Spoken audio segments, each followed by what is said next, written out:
ጤና ይስጥልን የከበረ ሰላምታችን በመላው ዓለም ሆናችሁ ቃል ስፖርት ዩቲዩብ ቻናላችንን ለምትከታተሉ ውድ አድማጮቻችን ሁሉ ይድረስ ብለናል። ከእናንተ ከሆነው ቃል ስፖርት ዩቲዩብ ቻናል ለዚህም ሰዓት መርጠን ያሰናዳላችሁን ስፖርታዊ ጥንቅሮች በቅደም ተከተል እንደ ሁልጊዜው እያጋርናችሁ ቆይታ የምናደርግ ይሆናል። እስከ ፕሮግራማችን ፍጻሜ ቆዩ። ላይክ፣ ሰብስክራይብ፣ ሼር ማድረግ እንዳይረሳ። ግን የት ነበራችሁ?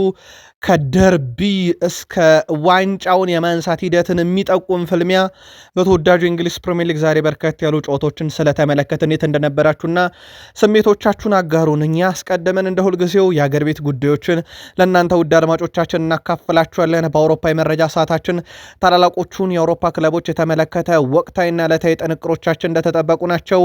የዓለም ኮከቦቹንም የተመለከተ ዕለታዊ ጥንቅር በቃል ስፖርት ዩቲዩብ ቻናል አብራችሁን ስትቆዩ ከምትከታተሏቸው የዕለቱ መረጃዎቻችን ውስጥ ናቸው። በተወዳጁ የእንግሊዝ ፕሪሚየር ሊግ አስቀድመን አጫጭር ስፖርታዊ መረጃዎችን ነው የምናነሳው። ከአጫጭር ስፖርታዊ መረጃዎች ወቅታዊ መረጃዎችን የምናነሳው ቼልሲ ቤት ነው። አንደኛው ቼልሲ ቤት በርከት ያሉ መረጃዎችን አግኝተናል፣ እናካፍላችኋለን። ወቅታዊና ዕለታዊ ቡድን ዜናችን እንደተካተተ ነው። ከማንቸስተር ዩናይትድ ጋርም በተያያዘ በቃል ስፖርት ዩቲዩብ ቻናል ቆይታ ስታደርጉ ወቅታዊ ሁኔታ ማንቸስተር ዩናይትድ ቤት ጥሩ መነቃቃት ይገኛል። ቡድኑ በተለይም የአውሮፓ ሻምፒዮንስ ሊግ ትኬትን ለመቁረጥ በሚያደርገው ጥረት ላይ የቡድኑን ቁልፍ ተጫዋቾች እናነሳለን። ወቅታዊ መረጃዎች አግኝተናል። ኮቤ ሜኖን የተመለከተ ሃይደን ሄቨንን በጣም አነጋጋሪውን ተጫዋች ሃሪ ማጓየርን ቅጣት በተመለከተ ተጨማሪ መረጃዎችን ይዘናል። ሪዮ ፈርዲናንድም ስለ ማንቸስተር ዩናይትድ ያለው ነገር አለ። ተጨማሪ መረጃ በዩቲዩብ ገጻችን ይዘንላችኋል። በዛሬው ዕለት በተወዳጁ የእንግሊዝ ፕሪሚየር ሊግ በርከት ያሉ ጨዋታዎች ነበሩ። በመረጃ ሰዓታችን ውድ ቤተሰቦቻችን ሲቲ ግራውንድ እንሄዳለን፣ መረጃዎችን ይዘናል። ቪላ ፓርክ መረጃ ተይዟል። ሂል ዲክሰን ስቴዲየም ሊቨርፑል ከኤቨርተን መረጃ ተይዟል። በጣም ተጠባቂ የነበረው የኢትሃዱ የማንቸስተር ሲቲና የአርሰናልም ጨዋታ ላይ ጥንቅቅ ያለ መረጃ ይዘናል። እናንተ ግን የት ነበራችሁ? ምን ተሰማችሁ? እየጻፋችሁልን በዛውም ላይክ እያረጋችሁን አብራችሁን ቆዩን። በአገር ቤት እንጀምር። የኢትዮጵያ ከ17 ዓመት በታች ሴቶች ብሔራዊ ቡድን ከደቡብ ሱዳን ጋር ያደረጉትን ጨዋታ 6-0 በሆነ ውጤት ድል አድርገዋል። በጨዋታው ምህረት አለየ ሃትሪክ መስራት ችላለች። ቀሪዎቹን ግቦች ሊያ ዳንኤል 2 ግቦችንና ሰሪያ ተሾመ ቀሪዋን ግብ አስቆጥራለች። ቡድኑ የዓለም ዋንጫ የመጀመሪያ ዙር ጨዋታውን በድምር ውጤት 8-0 አሸንፎ ወደ ቀጣዩ ዙር አልፈዋል። ኢትዮጵያ በቀጣዩ ዙር ከቡሩንዲ ጋር የምትጫወትም ይሆናል። እጅግ በጣም አነቃቂ የሚባል ድል ነው ለብሔራዊ ቡድናችን። በድምር ውጤት 8-0 ድል ያደረጉበትም ቀን ነበረ። በኢትዮጵያ ፕሪሚየር ሊግም በርከት ያሉ መርሃ ግብሮችን ተመለከትን። ተጠናቀው ውጤት እጃችን ላይ ከደረሱት አንደኛው ነገሌ አርሲ ከሀዲያ ሆሳዕና ያደረጉት ጨዋታ ነበረ። 1-1 በሆናቸው ውጤት ተጠናቋል። ነገሌ አርሲ በኬቲካ ጅማ 48ኛ ደቂቃ ግብ ይመራ ነበር። ከረፍት በኋላ ለሀዲያ ሆሳዕና ተመስገን ብርሃኑ 72ኛው ደቂቃ ላይ ባስቆጠራት ግብ ጨዋታው 1-1 በሆናቸው ውጤት ተጠናቀቀ። ሲዳማ ቡናም የኢትዮጵያ ፕሪሚየር ሊግ መሪነቱን እንዲሁ ያጠናከረበትን ድል ነው ማስመዝገብ የቻለው። ሲዳማ ቡና ድሬዳዋ ከተማን 2-0 በሆነ ውጤት ነው ድል ያደረገው። ከጊዮርጊስ ያመጡት አቤል ያለው 72ኛው ደቂቃ ላይ እንደዚሁ 96ኛው ደቂቃ ላይ 2 ግቦችን ከመረብ በማዋር ችሏል። ከፍተኛ ግብ አስቆጣሪነቱንም ወደ 14 ከፍ አድርጎታል። ሲዳማ ቡና ማሸነፉን ተከትሎ የሊጉን መሪነት በጊዜያዊነት አሁን በ10 ነጥብ ልዩነት እየመራው ነው። 54 ነጥቦች ላይ ደርሷል። ድሬዳዋ ከተማ 32 ነጥቦች ላይ ቀርቷል። ሌላኛው መርሃ ግብር የአዲስ አበባው ተወካይ ኢትዮጵያ ቡና ከአርባ ምንጭ ከተማ ያደረጉትና 1-1 የተጠናቀቀው ጨዋታ ነው። ቢኒያም ጌታቸው ለኢትዮጵያ ቡና 16ኛው ደቂቃ ላይ፣ ለአርባ ምንጭ ከተማ ይድነቃቸው ያሲን 66ኛው ደቂቃ ላይ ነው ግቦቹን ያስቆጠሩት። ቡናማዎቹ 3ኛ ተከታታይ ጨዋታቸውን ነው በአቻ ውጤት ያጠናቀቁት። ነጥባቸውንም 38 አድርሰውታል። አንድ ቀሪ ጨዋታ ከቅዱስ ጊዮርጊስ ጋር እንዳላቸው ይታወቃል። የኢትዮጵያ ፕሪሚየር ሊግ ቀሪ ጨዋታና ተጨማሪ መረጃዎችን በቃል ስፖርት ዩቲዩብ ቻናል በቀጣይ መረጃችን ላይ ይዘነው የምንመጣ ይሆናል። በአውሮፓ መረጃችን አትሌቲኮ ማድሪድ ጋር በነበረ የአውሮፓ ሻምፒዮንስ ሊግ ጨዋታ ላይ ማለት ነው ፊቱ ላይ መጠነኛ የሚባል ጉዳት እንዳስተናገደ ይታወቅ ነበረ። ፌርሚን ሎፔዝ ከግብ ጠባቂው ጋር ተጋይቶ ወደ ልምምድ ተመልሷል። በእርግጥ ጨዋታውንም በወቅቱ ተጫውቶ ነበረ። አሁን ፊቱ ላይ ጭንብል አድርጎ ወደ ልምምድ መመለሱን ሞንዶ ዲፖርቲቮ አረጋግጧል። ከባርሴሎና ጋር በተያያዘ ግን የአትሌቲኮ ማድሪዱን ዩሊያን አልቫሬዝን እንደሚፈልጉት ይታወቃል። ለዚህ ደግሞ ወደ ቤተሰቦቻችን ጆርጌ ጊል ዲማርዚዮ ጋር አብሮ የሚሰራ እንደ ጋዜጠኛ ነው። ዩሊያን አልቫሬስ አንድ ማወቅ ያለበት ነገር ከአትሌቲኮ ማድሪድ ጋር ትልልቅ ዋንጫዎችን ማግኘት አይችልም። ለሱ ትክክለኛ ቦታ የሚሆነው ባርሴሎና ነው። የባርሴሎናና የሃንሲ ፍሊክን ፕሮጀክት መቀበል አለበት እያለ ነው። በዝውውሩ በኩል አሁን ላይ ምንም የተገኙ ፍንጮች የሉም። በእርግጥ ባርሴሎና ብቻ አይደለም፣ በርካታ ፈላጊዎች እንዳሉት ይታወቃል። ተከታታይ መረጃ ግን ይኖረናል በዚህ ዝውውር ጉዳይ ላይ።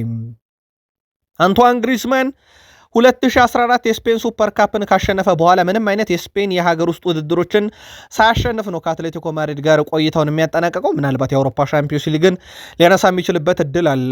የአንቷን ግሪዝማን አንዳንድ ዋንጫዎች መሻወድ ግን በጣም አስገራሚ ነው። እሱ ወደ ባርሴሎና ሲሄድ አትሌቲኮ ዋንጫ ያነሳል፣ እሱ ከባርሳ ወደ አትሌቲኮ ሲመለስ ባርሳ ዋንጫ ያነሳል ሆኖበት ማለት ነው። የቡድኑ አጋሩ ኮኬም የኮፓ ዴላሬ ዋንጫን ካጡ በኋላ በጣም እንደተበሳጨ ተናግሯል። ፊቱን ወደ አውሮፓ ሻምፒዮንስ ሊግ ማዞሩን ተናግሯል። እንደ ቡድን ሻምፒዮንስ ሊጉን እንፈልገዋለን ያለው ኮኬ ዋንጫውን ማሸነፍ እድላችንን ሁሉ እንሞክራለን ብሏል። አትሌቲኮ ማድሪድ በአውሮፓ ሻምፒዮንስ ሊግ ግማሽ ፍጻሜ ጨዋታ ከሰሜን ለንደኑ ክለብ አርሰናል ጋር መደልደሉ የሚዘነጋ አይደለም። በጣሊያን ሴሪያ አንድ ውጤት እጃችን ላይ ደርሷል። በጣሊያን ሴሪያ ሄላስ ቬሮና ከኤሲ ሚላን ጋር ያደረጉት ጨዋታ በኤሲ ሚላን 1-0 ድል አድራጊነት ተጠናቋል። ራቢዮት 41ኛው ደቂቃ ብቸኛዋን ግብ አስቆጥሯል እና ይህ በጣም ጥሩ የሚባል ነው። ግን ያው ሁለተኝነት ቦታ ለማግኘት የሚደረገው ፍልሚያ ከናፖሊ ጋር ካልሆነ በስተቀር የስኩዴቶን ክብር ከኢንተር ሚላን ለመንጠቅ በጣም በጣም አስቸጋሪ ሰዓት ነው። ውድ ቤተሰቦቻችን ከዚህ ጋር በተያያዘ ታዲያ ውድ ቤተሰቦቻችን ጣሊያን ሴሪ ተከታታይ መረጃ ይኖረናል። በጀርመን ቡንደስሊጋ ባየር ሙኒክ ኦልሞስት ሻምፒዮን ሆኗል። ግን የአሁኑ መረጃ ሰዓታችን አይደለም። ይህንን በቃል ስፖርት ዩቲዩብ ቻናል በቀጣይ መረጃችን በጣም ሰፊ ሽፋን እንሰጧለን። ባየር ሙኒክ የ2025-26 የጀርመን ቡንደስሊጋ ሻምፒዮን ሆኗል።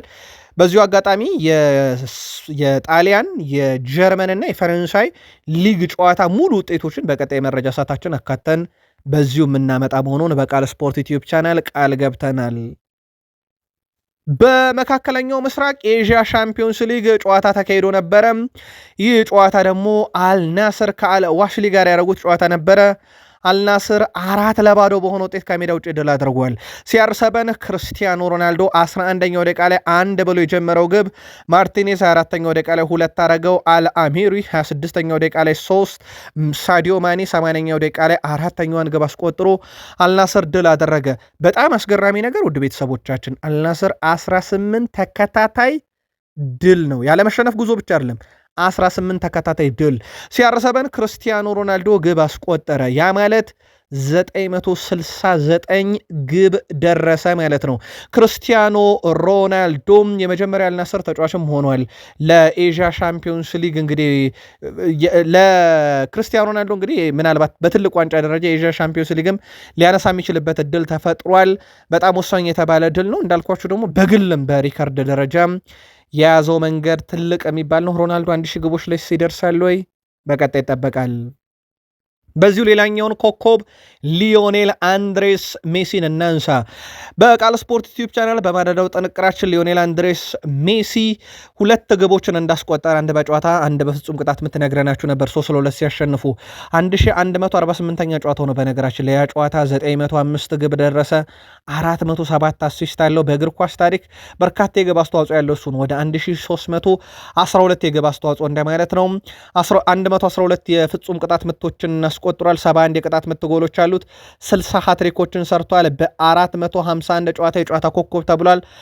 በ4007 የተሳኩ ድሪብሎች፣ በ48 ዋንጫዎች፣ 8 ባሎንዶር፣ 6 የወርቅ ጫማ የደመቀ የእግር ኳስ ሕይወት ሊዮኔል አንድሬስ ሜሲ።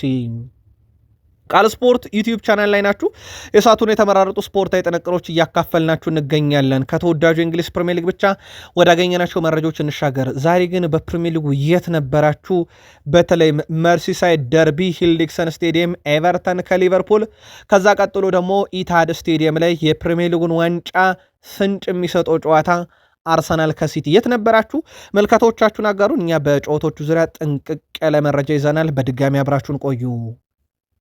ኤስታቪዮ ከማንቸስተር ዩናይትድ ጋር በነበረ ጨዋታ ተቀይሮ እንደወጣ ይታወቃል። በአሌሃንድሮ ጋርናቾ ጉዳት አስተናግዶ ማልቀሱ ተረጋግጧል። ተጫዋቹ ግን ያለቀሰበት ምክንያት ያው ስጋት ነው ተብሏል። ለዓለም ዋንጫ ላይ ጠራ ይችላል በሚል ስጋት የጡንቻ ጉዳት እንዳስተናገደ ተረጋግጧል። ተጨማሪ ምርመራ እናደርጋለን ብለዋል አሰልጣኝ ሊያም ሮዛኒየር። ተጫዋቹ ግን ጥሩ ስሜት አልተሰማውም እና ስጋት ውስጥ ገብቷል እየተባለ ነው። ምናልባት የሕክምና ውጤቱ ምን ያሳያል፣ ለየትኛው ጨዋታ ይደርሳል የሚለውን በቃል ስፖርት ዩቲዩብ ቻናል ተከታትለን እንዲሁ ለቼልሲ ደጋፊዎች የምናካፍላቸው ይሆናል።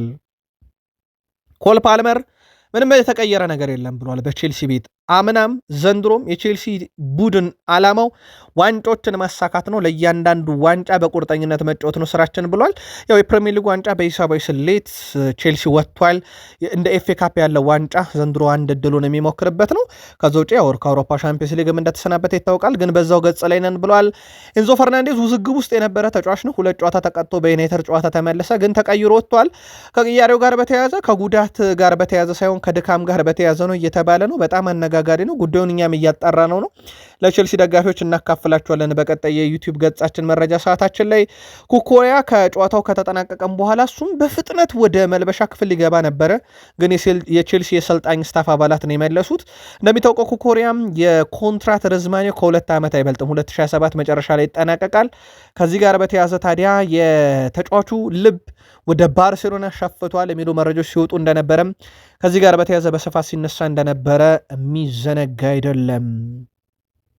ቼልሲ ወቅታዊ ነገሩ በጣም አሳሳቢ ነው። ለአብነት ያከለ በ5 ታላላቅ ሊግ ውስጥ ባለፉት 10 ጨዋታ እንደ ቼልሲ ብዙ ጊዜ ሽንፈት የቀመሰ ቡድን የለም። በ10 ጨዋታ ባለፉት 10 ጨዋታ 7ቱን ተሸንፏል። በነገራችን ላይ ቀጣይ ደግሞ ይህ ቡድን ብራይተን ከሊድስ ጋር የኤፍኤ ካፕ ጨዋታ፣ ከዛ ኖቲንግሃም ፎረስት፣ ሊቨርፑል፣ ስፐርስ ነው የሚገጥመውና ከፊቱ ያሉት ጨዋታዎች ያለፈበት መንገድ በተወሰነ መንገድ ቼልሲን በጣም ስጋት ውስጥ የሚከታ አይነት እንቅስቃሴ ላይ ናቸው።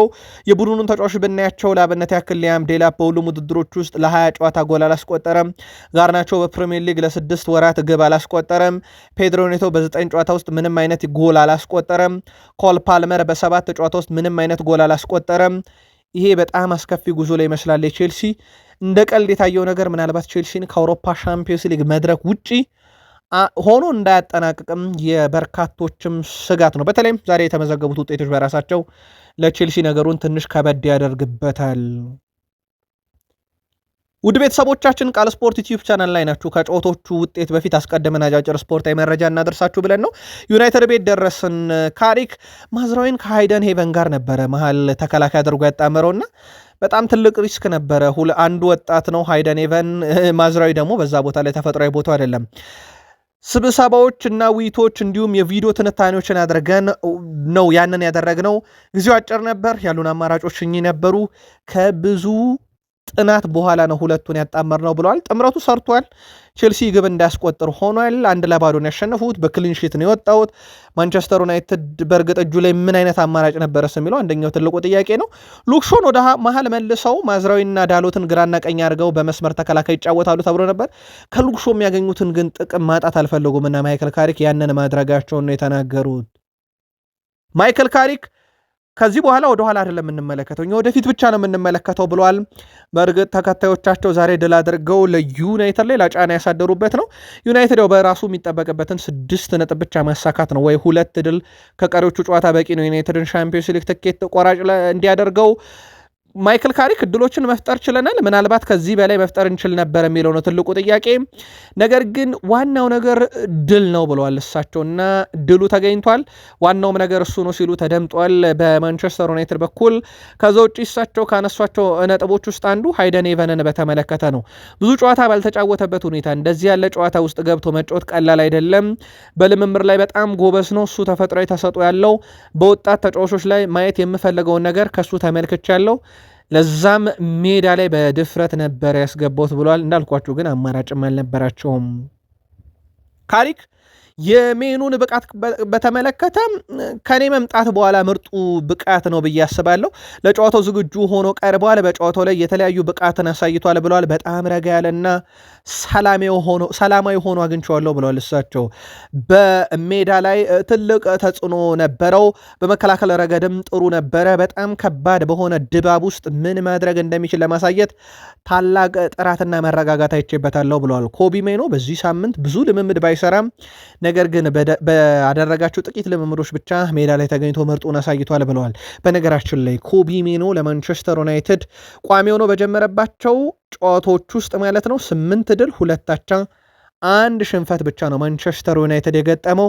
የእሱ መኖር ለቡድኑ ምን ያህል አስፈላጊ እንደሆነ የቼልሲና ዩናይትድ የተሸነፈበት የሊድስ ዩናይትድ ጨዋታ በብዙ መንገድ ማሳያ ተደርጎ ሊወሰድ ይችላል።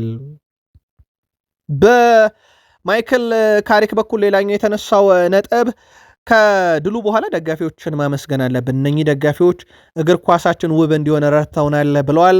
በማንቸስተር ዩናይትድ በኩል በነገራችን ላይ በሳቸው ስር በዚህ ውድድር ዓመት ቼልሲን፣ ሊቨርፑልን፣ አርሰናልን ከሜዳ ውጭ ተጉዞ ነው ድል ያደረጉት። ይህም ከ1984 በኋላ ለመጀመሪያ ጊዜ ሲሆን ሰር አሌክስ ፈርጉሰን እንኳን በ27 ዓመት ቆይታቸው ይህን ማድረግ አልቻሉም። በአንድ ሲዝን ውስጥ ከሜዳ ውጭ እነኚህ 3 ክለቦች ማሸነፍ ለካሪክ ቅልል ያላቸው ሆኗል። ከሜዳቸው ውጭ አሁን ወሳኝና የቡድን ቁልፍ ተጫዋቾች እንግዲህ መልሰው ያገኛሉ። ሃሪ ማጓየርን ቀጣይ ጨዋታ ላይ ያገኙታል ቅጣቱን ጨርሶ። ከእሳቸው ጋር በተያያዘም ሪዮ ፈርዲናንድ ስለ ማንቸስተር ዩናይትድ አሰልጣኝ እጩነት ሲናገር እስኪ ገበያው ላይ ማን እንዳለ አሳዩኝ፣ መጥቶ ሁሉንም ነገሮች ዋስትና ያለው መፍትሄ የሚሆን ዝግጁ የሆነ አሰልጣኝ የለም፣ በአሁኑ ሰዓት እንዲህ ያሉ አማራጮች አይታዩም፣ ካሪክ ቢቀጥል እያለ ነው ማይክል ካሪክ። ማንቸስተር ዩናይትድ ቤት አስደናቂ ታሪካቸው ቀጥሏልና አሰልጣኝ ሆኑ እየተባለ ነው።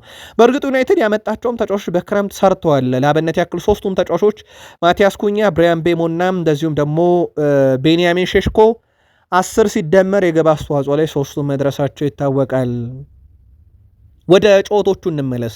በርከት ያሉ ጨዋታዎችን በተወዳጁ የእንግሊዝ ፕሪሚየር ሊግ ተመለከትን። አንድም በተወዳጁ የእንግሊዝ ፕሪሚየር ሊግ በተለይም ደግሞ ዋንጫውን ለማንሳት፣ 2ም ሻምፒዮንስ ሊግ ትኬት ለመቁረጥ፣ 3ም በፕሪሚየር ሊጉ ለመትረፍ የሚደረጉ ፍልሚያዎች ነበሩ። ለፕሪሚየር ሊጉ ለመትረፍ ከነበረው ፍልሚያ እንጀምር። ኖቲንግሃም ፎረስት ከበርንሊ ያደረጉትን ጨዋታ ኖቲንግሃም ፎረስት 4-2 አሸነፈ። ጊብስ ዋይት 62ኛው፣ 69ኛው፣ 77ኛው ደቂቃ ላይ 3 ግቦችን አስቆጥሮ ሃትሪክ ሲሰራ ጄሱስ 98ኛው ደቂቃ ላይ ቀሪዋን ግብ አስቆጥሯል። ለበርሌ ከሽንፈት ያልታደገችዋን ብቸኛ ግብ ፍሌሚንግ ነበረ ከመረብ ማዋሃድ የቻለው። ሞርጋን ጊብስ ዋይት ለኖቲንግሃም ፎረስት ሃትሪክ ሰራ። በጣም አስደናቂ ጊዜን እያሳለፈ ይገኛል። በነገራችን ላይ 5 ሲደመር ግብ ከቶትናም ልቀዋል። ይሄም ከወራጅ ቀጠና ስጋት ቀንሷል። ሞርጋን ጊብስ ዋይት አሁን በርካታ የፕሪሚየር ሊግ ግብ ያለው እንግሊዛዊም ተጫዋች መሆን የቻለበት ሲሆን ኖቲንግሃም ፎረስት ድሉን ተከትሎ ነጥቡን አሁን ወደ 36 አድርሶ የግብ ዕዳውም ወደ 9 ቀንሶ ከዌስትሃምም ከቶትንሃምም የተሻለ ቡድን ሆኖ 16ኛ ደረጃ ላይ ተገኝቷል።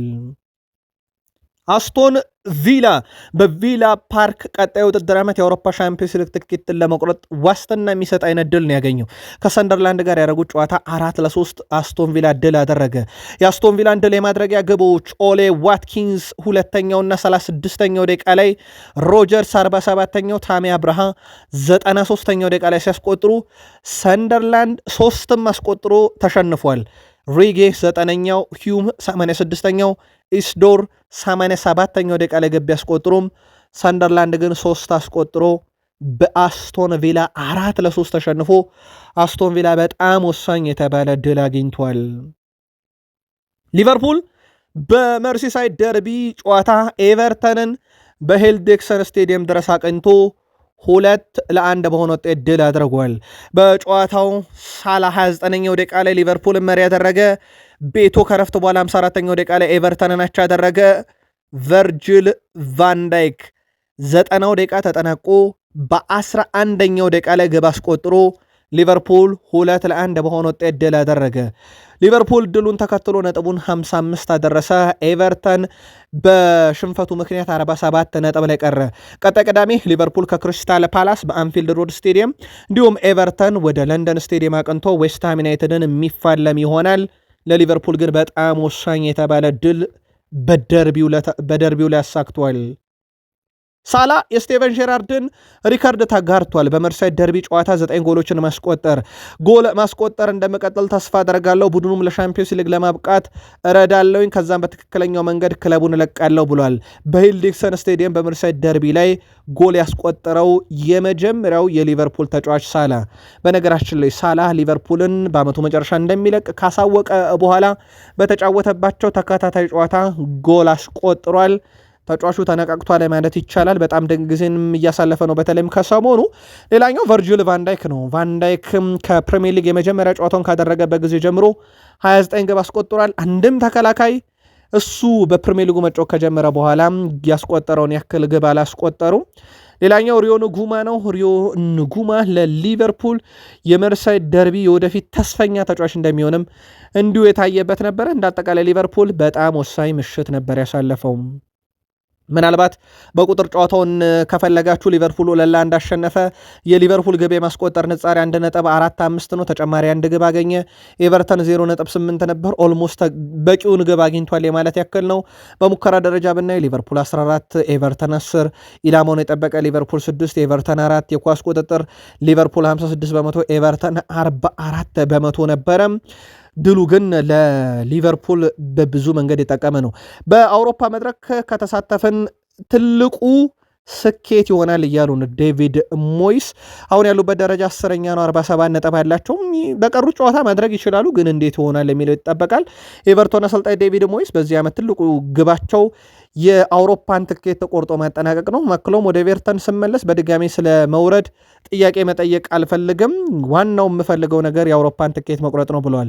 አሁን ድሉን ተከትሎ ማንቸስተር ዩናይትድ በዚህ ሳምንት ከያዘው ነጥብ በኋላ በ58 ነጥብ 3ኛ፣ አስቶን ቪላ በተመሳይ 58 ነጥብ በግብ ክፍያ ተበልጦ 4ኛ፣ ሊቨርፑል በ55 ነጥብ 5ኛ፣ ቼልሲ በ48 ነጥብ 8ኛ ነው 6ኛ ነው። በሻምፒዮንስ ሊግ እስከ ሊቨርፑል 5ኛው ድረስ መግባት እንደሚችሉ ይታወቃል። የፔፕ ጋርዲዮላ ቡድን ማንቸስተር ሲቲ ለፕሪሚየር ሊጉ ዋንጫ ይቀርብ ዘንድ አርሰናልን ዛሬ ድል አድርጎታል።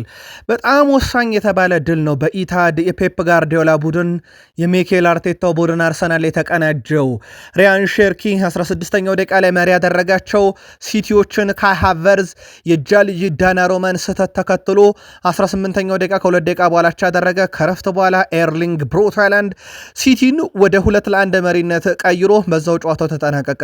ይህ ጨዋታ ግን ውድ ቤተሰቦቻችን በሲቲ በኩል ሪያን ሼርኪ 4ኛው፣ ሃላንድ 48ኛው ደቂቃ ላይ ብረት መለሰባቸው። በአርሰናል በኩል ኤዜ 61ኛው፣ ጋብርኤል ማጋሌሽ 73ኛው ደቂቃ ኳስ ብረት ለተማ ተመለሰችባቸው ወይ ወጣችባቸው እንጂ በርከት ያሉ ተጨማሪ ግቦችንም በዚህ ጨዋታ ልንመለከት የምንችልበት እድል ነበረ።